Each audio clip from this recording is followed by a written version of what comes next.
আসসালামু আলাইকুম। দেশ এবং বিদেশের যে সকল বন্ধুরা আমাকে প্রতিনিয়ত দেখছেন, তাদের সকলকে জানাচ্ছি শুভেচ্ছা।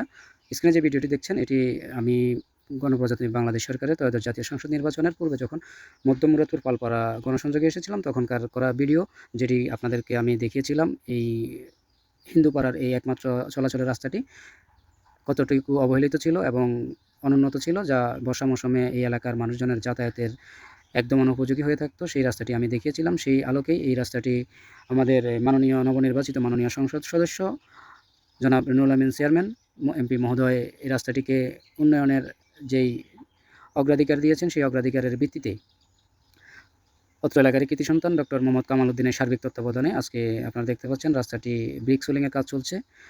আমাদের এই প্রথম ধাপে রাস্তাটি প্রায় 350 থেকে 400 ফুট ব্রিক সোলিংয়ের কাজ সম্পন্ন হবে এবং বাকি পরবর্তী ধাপে সর্বশেষ সমাপ্ত হবে বলে আমরা আশা করছি।